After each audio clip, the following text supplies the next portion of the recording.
வணக்கம், welcome to எஸ்கேஸ் kitchen world. இன்னைக்கான recipe நூக்கல் குருமா. பேச்சுலர்ஸ்லாம் கூட இந்த குருமா ஈஸியாக செஞ்சிடலாம். வாங்க இந்த குருமா எப்படி செய்யலாம் பார்க்கலாம்.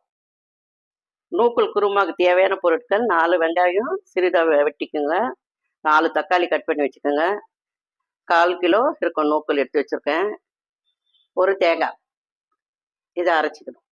குக்கர் வச்சு நல்லா காஞ்சிடுச்சு. எண்ணெய் ஊற்றிக்கலாம்.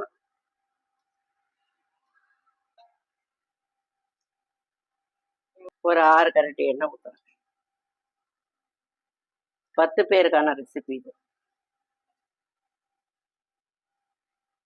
எண்ணெய் காஞ்சிச்சு. கடுகு கொஞ்சம், ஒரு ஸ்பூனு, சோம்பு ஒரு ஸ்பூன். நல்லா வெடிக்கிட்டோம்.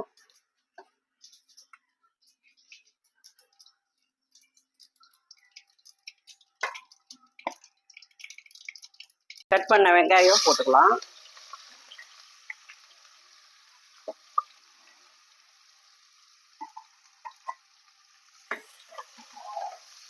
நல்லா கண்ணாடி பதமா வதங்கட்டும்.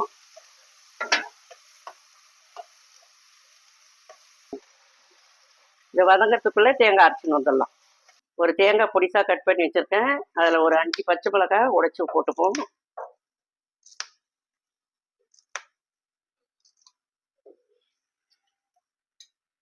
கசகசா 2 ஸ்பூன், சோம்பு ஒரு ஸ்பூன் போட்டு இதை விழுது மாதிரி அரைச்சிப்போம். வெங்காயம் இந்த பதத்துக்கு வதங்கினா போதும். 4 தக்காளி கட் பண்ணதை சேர்த்துப்போம். இதுவும் நல்லா வதங்கணும்.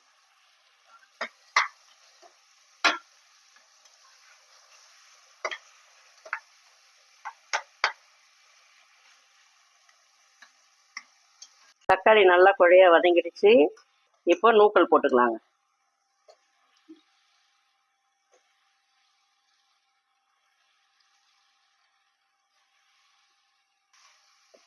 தக்காளி வெங்காயம் கூட சேர்த்து இதை வதக்கி கொஞ்சம் நேரம் வதக்கட்டும். நாங்கள் சிம்பிளான குருமா தான் வைக்கிறோம். வீட்டில் இருக்கிற மிளகாத்தூள் போட்டு தான் செய்ய போகிறோம். நல்லா வதங்கி வந்துடுச்சு. ஒரு 1/2 ஸ்பூன் மஞ்சத்தூள்,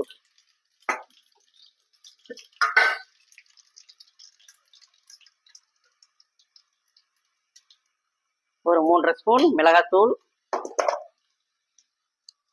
குழம்புக்கு தேவையான உப்பு போட்டிருக்கேன்.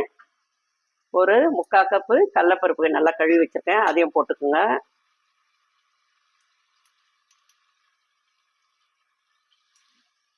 எல்லாம் கொஞ்சம் ஒரு 5 நிமிஷம் வதக்க விடுவோம்.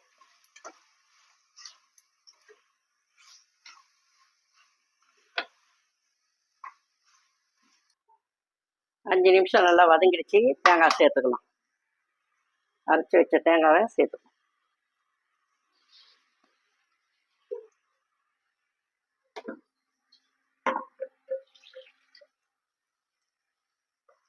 இது ஒரு 5 நிமிஷம் வதக்கலாம்.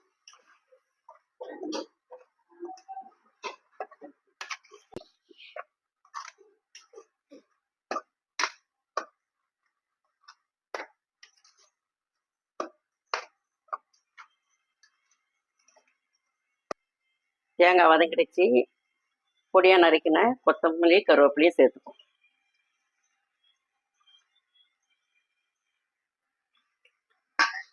இப்போ தேவையான அளவு தண்ணி போகும்.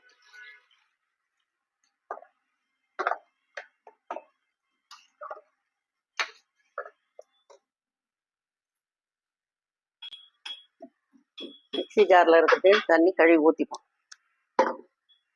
உங்களுக்கு எவ்வளோ குழம்பு தேவைப்படுமோ அந்த அளவுக்கு தண்ணி ஊற்றிக்கோங்க. எங்களுக்கு இவ்வளோ தேவைப்படும், அதனால இந்த அளவுக்கு ஊற்றிருக்கேன்.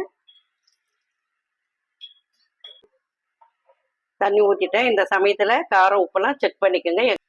குக்கர் மூடி போட்டு விசில் போட்டுருவோம். ஒரு 20 நிமிஷம் வேகட்டும், அப்புறம் பார்க்கலாம். 20 நிமிஷம் ஆயிடுச்சு. மணக்க மணக்க நூக்கல் குருமா ரெடி ஆயிடுச்சு. மட்டன் குருமா எப்படி செய்வோமோ அந்த சுவையிலேயே இந்த குருமாவும் அப்படிதான் இருக்கும். நல்ல டேஸ்டாக இருக்கும்.